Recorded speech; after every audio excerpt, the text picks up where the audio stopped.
제가 기억하기로는 보수 정권이 조선일보와 이렇게까지 빨개 벗고 정면으로 싸운 건 처음 봐요, 저는. 이렇게까지 빨개 벗고 싸운 거는. 언론사가 당한 거, 조선이 당한 거는 처음인 것 같아요. 특히 보수 정권이.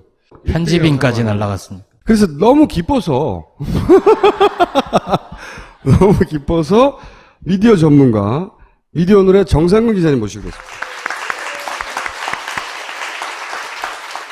미디어 오늘만 쓸 수 있는 기사들이 있어요. 보면 미디어만 전문 용어로 검색해서 도대체 이 판이 어떻게 돌아가는지를 들여다보는 기사들이 고급 기사들이 많거든요. 자, 제가 잠깐만 짚어드릴게요. 이게 촉발이에요. 보시면 7월 18일이거든요.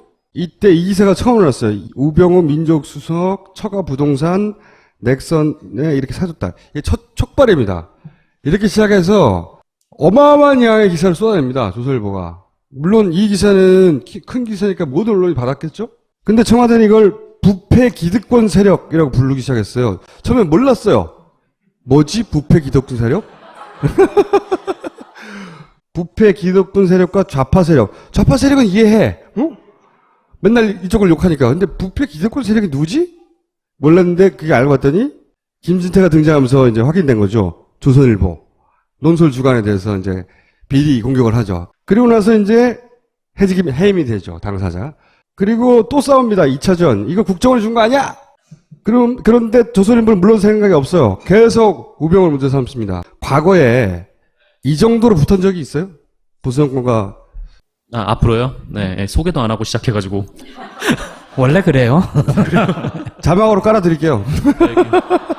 인간을 도구처럼 이렇게 활용을 하셔가지고. 자막 빼! 누구지 모르게! 네, 미디어 오늘입니다. 이게 성격을 잘 보셔야 되는 게, 그 과거에 뭐 일전에 그 박근혜 정부 이전에 이명박 정부 때를 보시면은 그 조선일보는 계속 뭐 그런 기자들을 만나도 좀 그런 감정이 있어요. 그러니까 내가 이 한국 사회를 좀 움직이고, 그렇죠. 네, 바꾸고 좀 그런 자신감이 아젠다를 있어요. 내가 만들어. 이런 거. 네. 근데 이게 이명박 정부 때까지는 어느 정도 그게 통했거든요. 그러니까 네. 이명박 대통령은 뭔가 아군 적군 피하 구별이 확실했잖아요. 그래서 네. 이게 뭐 비판하는 언론한테는 계속 뭐 공영방송도 뭐 장악을 하고 막 그렇게 해왔는데 네. 이게 조선일보나 이런 데에는 뭐 종편도 주고 그렇죠. 네, 이렇게 선물을 잔뜩 줬죠. 박근혜 대통령 같은 경우에는 이게 안 통하는 거예요. 조선일보라고 특별히 봐주지 않는다. 네. 네. 그러니까 뭐 조선일보가 뭐 이게 문제야, 뭐 인사가 이게 문제야라고 하면은 뭐 그 전 같은 경우에는 우리가 잘못했어라고 어느 정도 좀 꼬리를 내렸는데 일본 정권에서는 조선일보가 야, 이 사람은 아니지 하면은 그 사람 쳐냈는데 그래서 이게 박근혜 대통령 같은 경우에는 이게 안 먹히는 거예요. 네. 그러니까 조선일보는 지금까지 계속 꾸준히 이게 보수 정권이어도 이게 뭐 그렇죠. 참여정부나 그 전까지는 더 심했지만 뭐 이명박 박근혜 대통령 오면서도 뭐 이거 인사는 이게 실패야, 뭐 이건 문제였어, 아니면 뭐 총선 전만 해도 막 그 공천에 개입하면 안 돼 이런 식으로 훈수를 넣죠. 훈수. 네, 훈수를 뒀는데 이게 씨알도 안 먹히는 거예요. 박근혜 정부에서는. 그래서 제가 그 부분에 대해서는 박근혜 정부를 응원한다니까요. 일단 한 놈이 죽어야 돼, 이쪽이.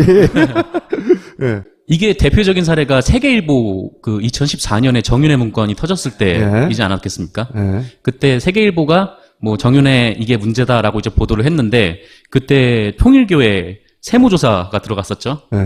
네, 그리고 세계일보 사장이 교체가 됩니다. 그렇죠. 네. 이게 뭐 좌우, 뭐 한국, 외국, 뭐 이런 차원의 문제가 아니에요. 씨알도 안 먹히는 거예요, 네. 그냥. 네. 산케이 신문이 네, 일본의 되게 극우적인 매체라고 그렇죠. 평가되는 산케이 신문 기자도 결국 법정에 섰잖아요. 네. 검찰이 기소를 해서. 이제 뭐 그런 식으로 이제 좀 해왔던 거죠. 그러니까. 아무도 자기 힘을 나눠 가지기를 원하지 않고, 그리고 누구도 자기한테 덤비면 다 죽여버리고, 이거예요. 얼마나 좋아. 이 방식이 조선일보를 상대할 때는. 일단 박수 치고 있는 겁니다. 그래서. 네, 그래서 저 이번에 우병우 보도도 이게 뭔가 뒤에 어떤 얘기들이 와갔는지 잘 모르겠는데, 근데 분명히 조선일보 같은 경우에는 자기가 이런 문제를 제기하면 우병우가 떨어져 나갈 거다라고 생각을 해왔던 것 같아요. 그렇죠. 네. 이게 조선일보가 얼마나 집요하게 보도하냐면은 18일 날 이게 조선일보 지면에 일면에 탑 기사로 실렸어요. 네. 그리고 19일 날 나왔고요. 20일 날 나왔고요. 21일 날 나왔고요. 22일까지 나왔습니다. 그리고 TV조선에 막 돌리고요. 네, 계속 계속해서? 돌리고요. 네. 네. 그렇게 뭐 쾅쾅쾅쾅 실었는데 이게 그 청와대에서 아무 움직임이 없는 거예요. 그리고 이제 조선일보뿐만 아니라 모든 언론이 다 받았었죠, 그때는 이미. 네. 그러다가 이제 26일에 그 이석수 특별감찰관이 그 우병우 감찰에 착수를 했을 때 네. 이제 그때 조선일보가 이제 이게 박근혜 대통령의 복심이란 얘기가 있다. 그러니까 이석수를 통해서 우병우의 추구 전략을 만드는 거 아니냐. 네, 지금 생각해 보면 되게 말도 안 되는 얘기를 네, 했던 거죠. 그때는 네. 이제 우병우를 자르는데 그냥 자를 수 없으니 특별감찰관은 제도를 통하여 자르는 거냐 아니냐고 이제 관측들을 했었죠. 그렇죠. 완전 틀린 관측이죠. 네. 그렇게 해서 나갈 줄 알았는데 그럼에도 불구하고 계속 이어지고 박근혜 대통령이 휴가를 가고 죽은 거는 감찰관이지 거꾸로. 그러다가 8월 1일 날 박근혜 대통령이 오셨거든요. 네. 휴가 갔다가 왔어요. 그래서 8월 1일자를 보면은 아직도 우병우를 하차할 거라는 기대감을 품고 있습니다. 조선일보는. 네.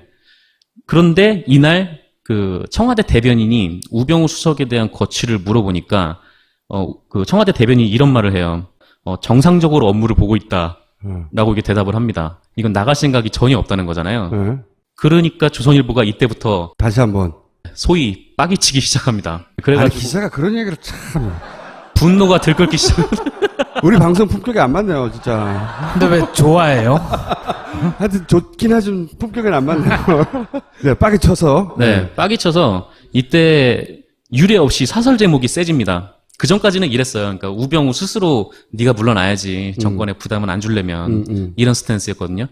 그러다가 8월 2일 날 사설 제목이 우 수석 정상 업무 하고 있다는 청와대 비정상이다. 청와대로 바꿨군요. 네. 타겟을 정확하게. 실제로 박근혜 대통령도 그 한번 이제 언급을 해요. 네. 뭐 박 대통령은 그동안 불통, 밀어붙이기형 인사와 뭐 국정 운영으로 숱하게 비판을 받았다. 그거는 4.13 총선 이후부터 태도를 바꿨죠, 조선일보는. 네. 근데 이렇게 우병우 수석 문제로 이제 박근혜 대통령이 직접적으로 비판을 사설을 쓴 거는 공격을 이때가 하기 시작하는군요. 네, 이때가 처음이었어요. 음. 그런데 그럼에도 불구하고 청와대는 여전히 아무것도 하지 않고 그렇게 상황이 좀 흘러가고 그리고 올림픽이 개막하고 또 이제 뭐 하면서 이제 좀 조용해집니다. 잠잠해져요. 나가야 될 사람이 지금 안 나가니까 조선일보 입장에서는 점점 초조해지기 시작하는 거예요. 그 장칼을 휘두르고 그러면 이제 피를 흘리면 쓰러져야 되는데 네, 피를 흘리긴커녕 네, 밥도 잘 먹고 있다고 하고 네, 그러니까요. 다른 사람만 죽고 칼은 일로 날라오고 거꾸로 근데 또 청와대에서 또 희망 고문 같은 걸 해요. 기만 고문 네.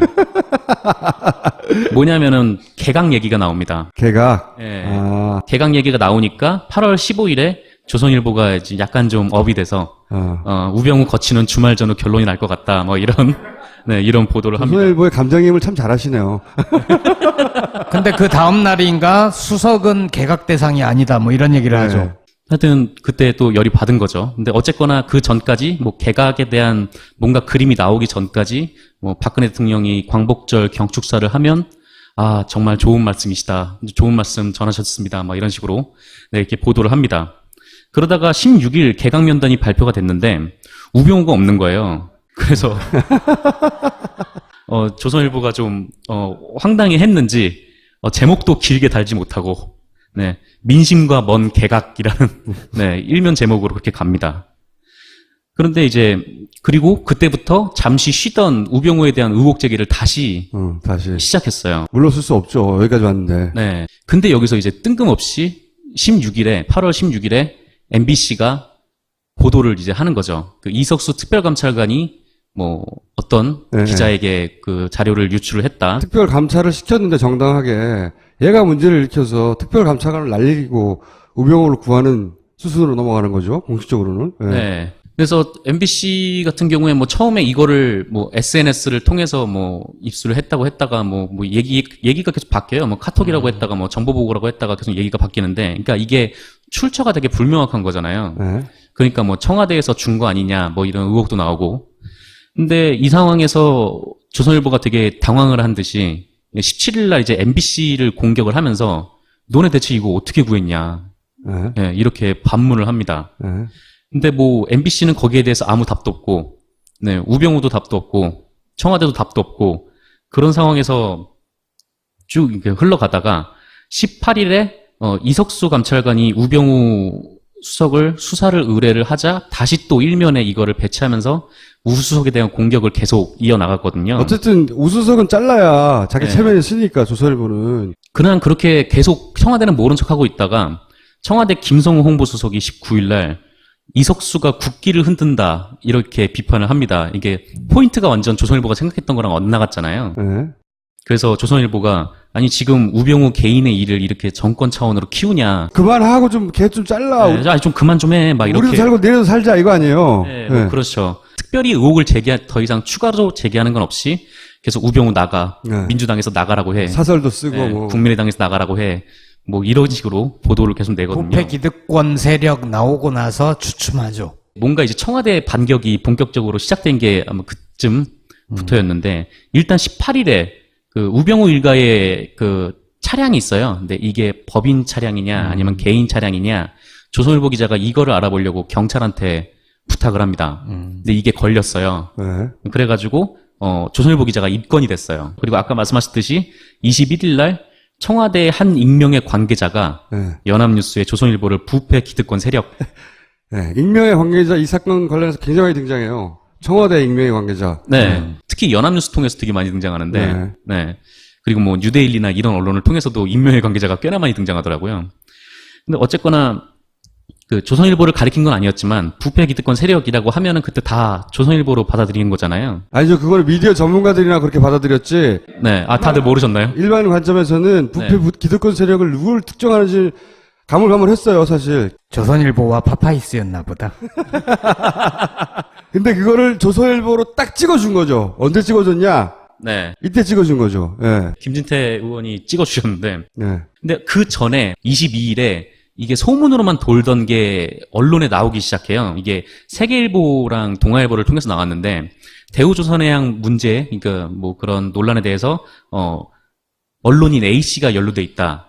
네, 이런 소문들이 퍼지다가 그게 이제 김진태 의원이 그게 조선일보 송희영이었어라고 이제 찍은 거거든요. 네. 네, 그러면서 부패 세력을 말한 게 역시 조선일보가 맞았구나. 네, 이제 확정이 된 거죠. 네. 네. 그래서 호와 전세기를 타고 뭐 다녀온 부패한 네, 네, 언론인 이렇게 이때 이제 조선일보가 밀리죠. 너무나 명확하고 부인할 수 없을 수준의 자료들 들고 와서 들이밀어버리니까. 오늘 신문에는 사과문까지 냈죠. 송희영 주필 보직 해임됐다 이거를 일면에 냈어요. 네. 그래서 송희영 주필은 뭐 난 억울하지만 뭐 논란을 일으켜 뭐 죄송합니다 뭐 이런 식으로 얘기를 하면서 그 얘기가 조선일보 일면에 실렸거든요. 사정기관들, 국정원이나 검찰이 준 거 아니야? 언론을 탄압하는 거 아니야? 이렇게 조선일보는 역공을 다시 한번 한 거죠. 30일 날 그 연합뉴스에 또다시 익명의 청와대 관계자가 등장을 하는데요. 이분이 이런 말을 해요. 그 송희영이 청와대에 대우해양조선 로비를 하다가 안 되니까 우병우에 대한 기사를 썼다. 여기 청와대 프레임은 우병우를 공격했던 이유가 니네 불법 로비하다가 말 안 들어주니까 우병우를 공격한 거지라고 조선일보를 만들어버린 거죠. 오늘자 뉴데일리에도 비슷한 얘기가 나와요. 이거는 송희영 주필은 아닌 모양인데 또 다른 조선일보 관계자인가요? 네, 조선일보 고위 관계자라는 주어를 쓰면서 뭐 어떤 뭐 경제인들 2명을 청탁을 예. 예. 그게 청와대 방식은 조선일보 니네 주필급이나 고위 인사들 우리가 다 날려버릴 거야. 이런 겁니다. 너무 좋아요.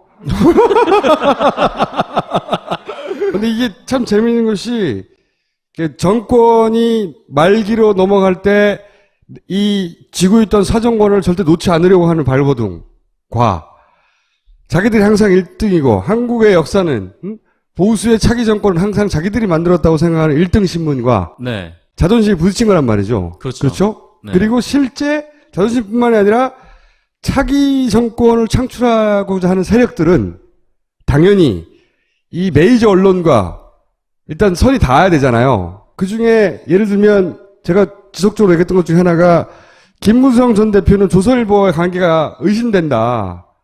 여러 가지 정황상 했었는데 예를 들면 김무성 전 대표가 다시 재등장을 하려고 해도 힘이 빠져야 되잖아요. 청와대가. 그래서 김무성 대표는 끊임없이 우병우 빨리 조선일보 후원 사격해요. 우병우 빨리 나가라고 계속해서. 근데 차기 정권을 조선일보나 혹은 우리 이외의 세력에 넘겨줄 수 없다고 생각하는 박근혜 대통령의 강고한 의지와 호연지기, 이것이 조선일보라고 하는 이 땅에서 100년 이상 해먹은 집단의 모가지를 치고 있는 겁니다. 어떻게 응원하지 않을 수가 있어요, 이때. 그래서 저는 개인적으로는 잘한다 하고 있는데, 어떻게 보십니까? 결론이 어떻게 날 것 같아요? 네. 저는 조선일보가 진다고 봐요, 이거는. 아, 조선일보가 진다. 네. 왜 진다고 생각하냐면, 네. 조선일보를 구성하는 수많은 사람이 있잖아요. 그리고 조선일보 정도 되면 고위 간부들은 기본적으로 사정기관들이 정보를 쥐고 있단 말이죠. 이게 순차적으로 날릴 게 너무 많다고 생각해요, 저는.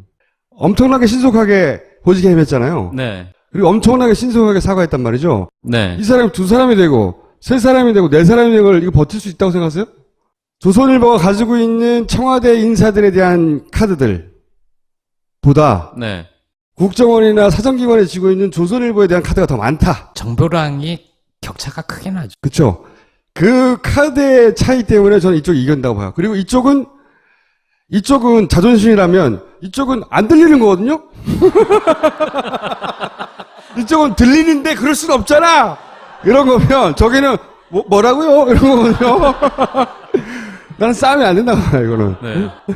조선일보 기자들도 내부에서 좀 반응이 좀 다른데, 그 한 조선일보 기자는, 아니, 뭐, 지금 뭐, 1년 반밖에 안 남은 정권인데, 때리면 넘어갈 거야. 예. 뭐, 그때만 이제 넘어가면 이제 되지 않느냐, 뭐, 그런 식으로 이제 얘기를 했어요. 근데, 또 다른 조선일보 쪽 그 기자는, 내가 이제 청와대를 이제 몇 번 이제 왔다 갔다 해봤는데, 박근혜 대통령을 이제 몇 번 만났는데, 이분을 보니까, 임기 하루 전에도 세무조사가 들어올 분이라고.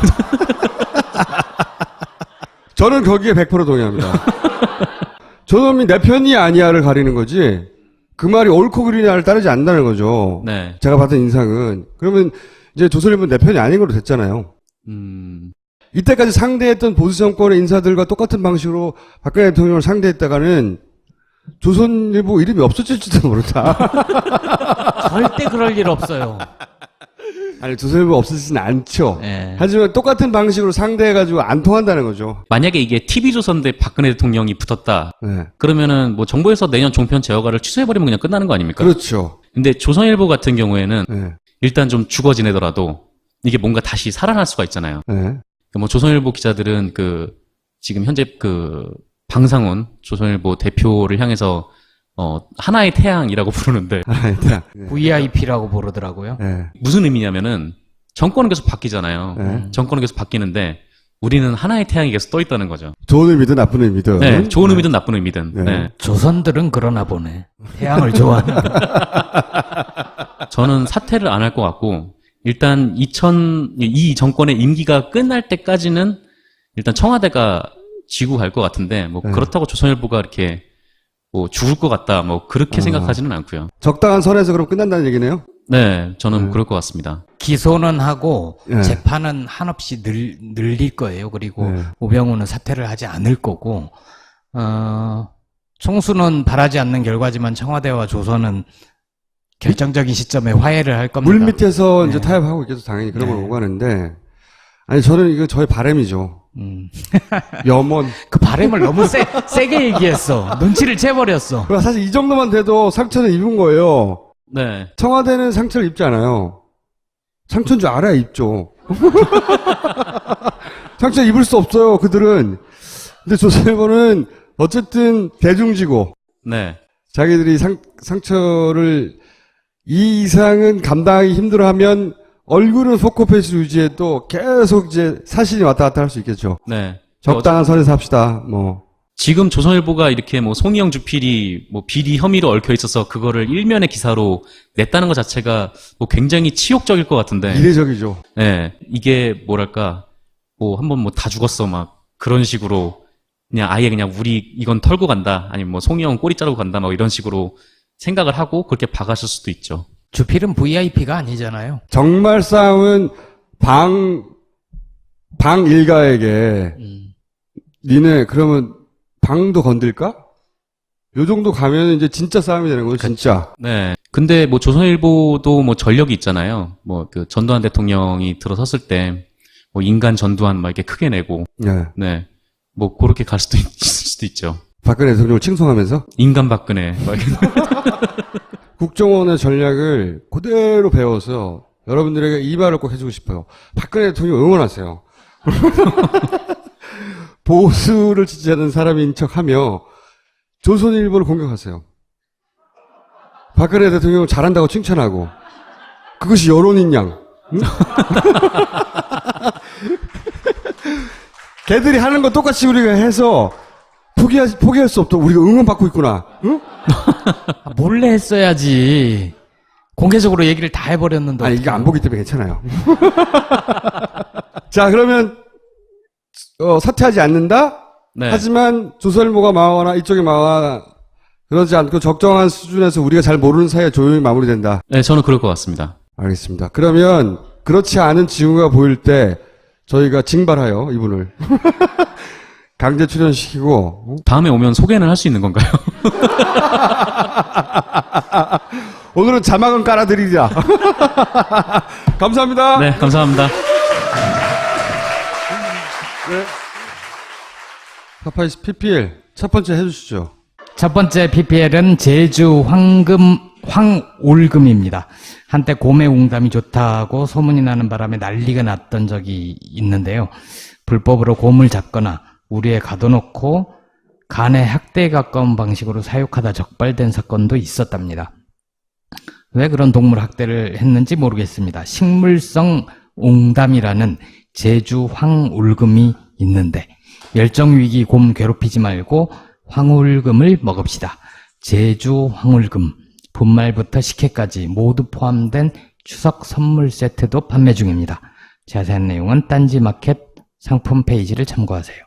곡물을 발효해서 스킨케어를 만들었습니다. 저 이거 쓰고 있어요.